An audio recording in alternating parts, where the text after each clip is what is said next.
Welcome to the deep dive. Today we're getting straight into AI governance. We're looking at a key source, NIST's AI Risk Management Framework, the AI RMF. And our mission for you is pretty clear. Let's get to grips with what AI risk really is, and crucially, why the old ways of thinking about software risk or, operational risk just don't quite cut it here. Right. And a good starting point is how the RMF itself defines an AI system. It's essentially an engineered machine-based system. It takes objectives and then generates outputs. It could be predictions, maybe decisions. And these outputs influence environments, real or virtual. Plus, they operate with varying levels of autonomy. Okay, so engineered makes decisions, influences things. Got it. But let's push on this a bit. We've been managing complex software risk, operational risk for ages, right? Why does AI suddenly demand a whole new framework? What's structurally different? Well, I think the first step is defining risk in this specific context. The RMF sees risk as a combination. It's the probability of something bad happening and the scale, the magnitude of the harm if it does. And those harms, they can be big. We're talking impacts on individuals, society, maybe even the planet. But the real fundamental difference, AI systems are described as inherently socio-technical. Socio-technical. Okay. Yeah, it means the risks don't just come from the tech itself, like a bug in the code. They emerge from this complex interplay between the technical bits, the code, the model, and societal stuff. How it's used, who uses it, who it impacts, the whole social context where it's deployed. Hang on, though. Couldn't you say almost any large system is socio-technical?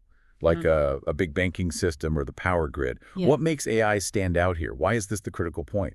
That's a fair question. It's about how AI risks scale and how they manifest. It's different. With a traditional system, a failure is often, more straightforward. An operational glitch, a security breach maybe. But with AI, the system might be working perfectly according to its technical specs, but it could still amplify bias or perpetuate inequalities, maybe even make them worse. And this often comes from the data it learned from or the specific way it's used in the real world. So the risk isn't just internal inside the box, it's deeply connected to the outside world. Right, that makes sense. So the failure isn't just a technical error. It could be a perfectly functioning system causing unintended, harmful social outcomes. If that socio-technical aspect is key and the real-world context is driving the risk, can you break down the more sort of mechanical differences? How does AI risk structurally differ from a standard application bug? Definitely. The RMS points to four main systemic differences. Appendix B goes into this. First up is data dependency. AI systems are incredibly reliant on data for training. But here's the problem. That data. It's often not a perfect mirror of the real complex world where the AI will actually be used. And sometimes the ground truth, the verified correct information you'd ideally use to check the data, it might just not be available. Maybe privacy rules prevent it, or the social reality is just too messy, too dynamic to label neatly. So the very foundation the AI is built on could be shaky or incomplete right from the start. That feels fundamentally different from checking lines of code. What's next? That leads right into the second point, scale and opacity. Modern AI, especially these big models, they involve billions, sometimes trillions of parameters or decision points. This massive scale inherently creates opacity. It becomes really, really hard, sometimes impossible, even for the creators to know exactly why the AI made a specific prediction or decision. Like a black box. Exactly, a very complex black box. And this makes things like reproducibility a huge challenge. And I imagine that opacity directly feeds into the third point, the unpredictability of how they might fail. Precisely.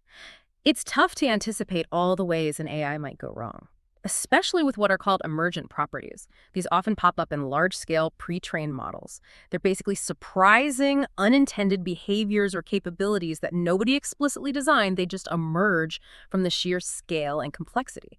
So a small change during training, intentional or not, could completely shift how the system behaves later in totally unexpected ways. And then finally, there are the testing challenges. Our traditional methods for testing software, they rely on predictable inputs leading to predictable outputs. We have established controls, but those standards, they're really underdeveloped for AI.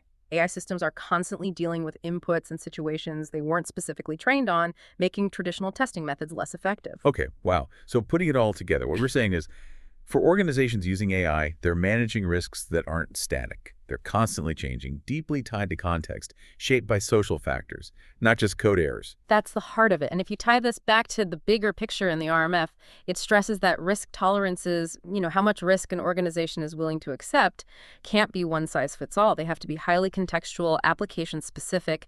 They depend not just on technical specs, but also on evolving policies, societal norms, stakeholder expectations. Which brings us to a final thought for you, our listener, to ponder. Hmm. If AI risk is so deeply tied to these external shifting factors, society, regulations, context, what kind of dynamic ongoing processes do organizations need to build today to make sure their risk appetite, their tolerance level, actually stays relevant and effective tomorrow? Something to think about.